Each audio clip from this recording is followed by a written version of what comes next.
নমস্কার বন্ধুরা, আমার চ্যানেলে আপনাদের সকলকে স্বাগত।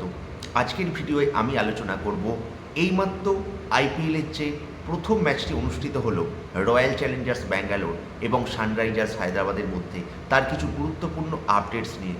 What a match, what a start of the IPL 2026। Arch rival south Indian derby ছিল আজ, এবং সেই ম্যাচে অসাধারণ জয়লাভ। মানে অসাধারণ বললেও হয়তো কম বলা হবে। মানে দেখিয়ে দিল কেন তারা চ্যাম্পিয়ন, তারা ডিফেন্ড করতে এসেছে। আমি কথা বলছি রয়্যাল চ্যালেঞ্জার্স ব্যাঙ্গালোরের। রয়্যাল চ্যালেঞ্জার্স ব্যাঙ্গালোর উড়িয়ে দিয়ে প্রথম ম্যাচে জয়লাভ করলো সানরাইজার্স হায়দ্রাবাদের বিরুদ্ধে। What a match! প্রথম ম্যাচেই কিন্তু দর্শকদের পয়সা উসুল। 200+ স্কোর এবং 200+ স্কোর চেজ হয়ে গেল। তাও চেজ হলো 16তম ওভারে, মানে মোর দ্যান 24 বলস। তার ডিফারেন্সে কিন্তু রয়্যাল চ্যালেঞ্জার্স ম্যাচটা জিতে নিল। এবং সেই জয়ের নেপথ্যে অবশ্যই সেই নাম, যে নাম মানে কয়েক দশক ধরে চর্চার বিষয়, দ্য কিং বিরাট কোহলি। 38 বলে 69 রানের একটা অপরাজিত নায়কোচিত ইনিংস খেলল এই বিরাট কোহলি। Tremendous innings. বিরাট কোহলি যে কত ভালো ফর্মে আছে সেটা আমরা আগেই জানি, কিন্তু আজকের ম্যাচটা, আজকের ইনিংসটা দেখিয়ে দিল বিরাট কোহলিও কিন্তু বদ্ধপরিকর আরসিবির চেস্টে সেকেন্ড স্টারের জন্য। ক্যাপ্টেন রজত পাতিদার টসের সময় বলে দিয়েছিল they will try their level best to put second star on their jersey. এবং সেটা যে শুধু কথার কথা ছিল না, সেটা প্রমাণ করলো আরসিবি এই 11 জন প্লেয়ার। তবে এই জয়ের আরও একজন কারিগর, সে হলো জেকব ডাফি। হ্যাঁ, আজকের দিনটাই ছিল জেকব ডাফির আইপিএলের অভিষেক ম্যাচ। এই নিউজিল্যান্ডের বোলার প্রথমবারের জন্য সুযোগ পেয়েছে আইপিএলের মতো টুর্নামেন্টে, এবং কি অসাধারণ বল করলো। 4 ওভারে 22 রান দিয়ে তিনটে গুরুত্বপূর্ণ উইকেট তুলে নিল। আর এই তিনটে গুরুত্বপূর্ণ উইকেট কার কার? সানরাইজার্স হায়দ্রাবাদের মেন 3 জন batsman Abhishek Sharma, Travis head এবং এনকেআর নীতিশ কুমার রেড্ডি। তো ম্যাচটা যদি প্রথম থেকে একটু আলোচনা করা হয়, প্রথমেই বলতে হবে রজত পাতিদার টসে জিতে কিন্তু একদম পারফেক্ট ডিসিশন নিয়েছিল ফিল্ডিং করার। কারণ চিন্নাস্বামীর এই যে পিচে খেলাটা হলো, এখানে কিন্তু হালকা ঘাস ছিল, এবং জেকব ডাফি এবং ভুবনেশ্বর কুমারের মতো বোলাররা এই রকম পিচে কিন্তু অপোনেন্টকে পেলে যে ছাড়বে না, সেটা আবারও প্রমাণ করলো। প্রথম দিকেই কিন্তু 3টে উইকেট তুলে নিল জেকব ডাফি মাত্র 22 রানে। পরপর 4 ওভার করিয়ে দিল captain Rajat Patidar. Brilliant captaincy. অন্যদিকে ভুবনেশ্বর কুমারের অসাধারণ বল। তবে বলতে হবে সানরাইজার্স হায়দ্রাবাদের অধিনায়কের কথা, ঈশান কিষানের কথা। মানে একটা সময় যখন মনে হচ্ছিল সানরাইজার্স হায়দ্রাবাদ 150 করতে পারবে কি না, সেইখান থেকে দ্য ক্যাপ্টেন ঈশান কিষান। মানে বিগত 3-4টে মাস ঈশান কিষানের যেরকম যাচ্ছে, ইটস ড্রিম কাম টু। ঘরোয়া লিগে অসাধারণ পারফরমেন্স, টি-20 ওয়ার্ল্ড কাপে চান্স পাওয়া, চ্যাম্পিয়ন হওয়া, অসাধারণ পারফরমেন্স, এবং আইপিএলে প্যাট কামিন্সের অনুপস্থিতিতে ক্যাপ্টেন্সির সুযোগ, এবং তারপরে আজকের ইনিংস 38 বলে 80 রানের একটা ইনিংস।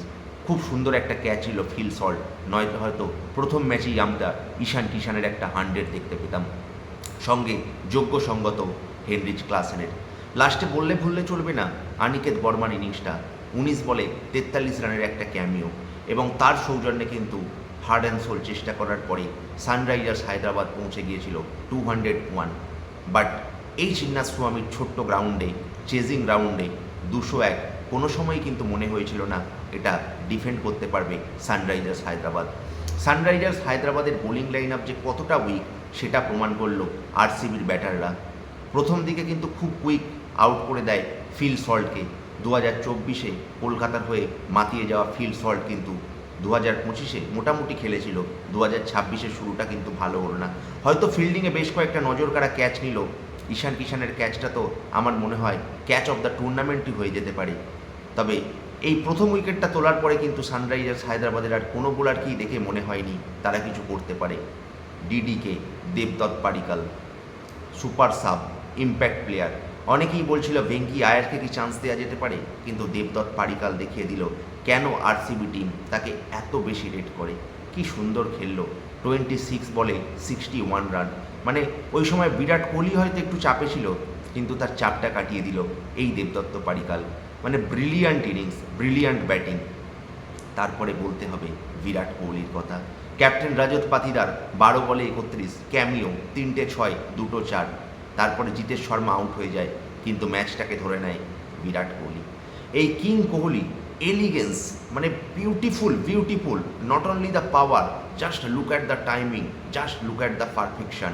বিরাট কোহলি এই টি-20 ক্রিকেটেও যেন নিজের শিল্পকলা প্রকাশ করছে। কতটা ব্রিলিয়ান্ট ফর্মে আছে এই বিরাট কোহলি। সত্যি ভারতীয় ক্রিকেটের সৌভাগ্য যে বিরাট কোহলির মতো একজন তারকাকে পেয়েছে। ভগবান করুক বিরাট কোহলি যেন এই ট্রিমেন্ডাস ফর্মটা বজায় রাখতে পারে 2027 পর্যন্ত। আর আজকের ম্যাচ, অনুষ্কা শর্মাকে আমরা দেখলাম স্টেডিয়ামে, কতটা খুশি বিরাট কোহলির এই ইনিংসে। 38 বলে 69 রানের ইনিংস। জানি না ম্যান অফ দ্য ম্যাচ কে পাবে, হয়তো জেকব ডাফিকেই দেওয়া উচিত, কারণ ইনিশিয়াল স্টেজে যেরকম বল করলো। তবে এই দুইজনের পারফরমেন্স কিন্তু সত্যি অসাধারণ। আর এই জয়ের মাধ্যমে কিন্তু আরসিবি শুধু আজকে সানরাইজার্স হায়দ্রাবাদকেই হারালো না, পুরো দুনিয়াকে জানিয়ে দিল they came here to defend their title. তাদের কোচ বলেছিল তারা ডিফেন্ড করতে আসছে না, তারা অ্যাটাক করতে আসছে। আর সত্যি এই 11 জন প্লেয়ার দেখিয়ে দিল কতটা মারাত্মক, কতটা ভয়াবহ টিম এই Royal Challengers Bangalore. Actually they looks like the vintage Mumbai Indians, vintage CSK, যারা পরপর 2টা সিজন কীভাবে ডিফেন্ড করতে হয় কাপকে সেটা জানতো। আর এই রয়্যাল চ্যালেঞ্জার্স ব্যাঙ্গালোরের যে ইসালা কাপ নাম দেয়, ইসালা কাপ নাম 2025 হয়েছিল। ব্যাঙ্গালোরের মহিলারা দেখিয়েছে পরপর কীভাবে ট্রফি জিততে হয়। আমার মনে হয় প্রথম ম্যাচটা কিন্তু দেখিয়ে দিল ব্যাঙ্গালোরের ছেলেরাও রেডি ওয়ান্স এগেন রোর করার জন্য। I know it's really early, এইমাত্র প্রথম ম্যাচটা, but morning shows the days. কথায় আছে না, এই প্রথম ম্যাচ কিন্তু ভুলতে পারবে না আরসিবির সমর্থকরা। এই ম্যাচের শুরু হওয়ার আগে কিন্তু সেই চিন্নাস্বামী স্টেডিয়ামে 11 জন লয়াল ফ্যানের জন্য যেরকম নীরবতা পালন, তাদের জন্য শ্রদ্ধা জ্ঞাপন, সেখানে কিন্তু আরসিবি বিরাট কোহলি মন জিতে নিল। ম্যাচ শুরু হওয়ার আগে মন জিতে নিয়েছিল, খেলায় মন জিতে নিল। সত্যি আরসিবি ধন্যবাদ তোমাকে এত সুন্দর একটা প্রথম ম্যাচ ডিসপ্লে দেওয়ার জন্য। বাট সানরাইজার্স হায়দ্রাবাদের তরফ থেকেও কিছু পজিটিভ আছে। অনিকেত বর্মা, ক্যাপ্টেন ঈশান কিষান ভালো ব্যাট করলো, বাট বুঝিয়ে দিল সানরাইজার্স হায়দ্রাবাদের কিন্তু বোলিংয়ে অনেক ইমপ্রুভ করতে হবে। তো আজকের ম্যাচটা বন্ধুরা আপনাদের কেমন লাগলো অবশ্যই কমেন্ট করে জানাবেন। আমার এই ক্রিকেটের প্রতিবেদনগুলো আপনাদের কি ভালো লাগছে?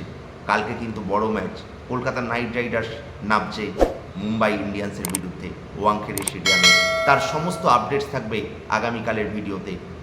আরও অনেক আপডেটেড ভিডিও আসতে চলেছে বন্ধুরা। তো এই রকম আইপিএলের ক্রিকেট নজর রাখার জন্য আমার চ্যানেলটা প্লিজ সাবস্ক্রাইব করুন। যদি ভালো লেগে থাকে একটু লাইক করবেন। তো আজকের মতো এটুকুই, দেখা হচ্ছে পরের কোনো ভিডিওতে বা লাইভ অনুষ্ঠানে। ধন্যবাদ, নমস্কার।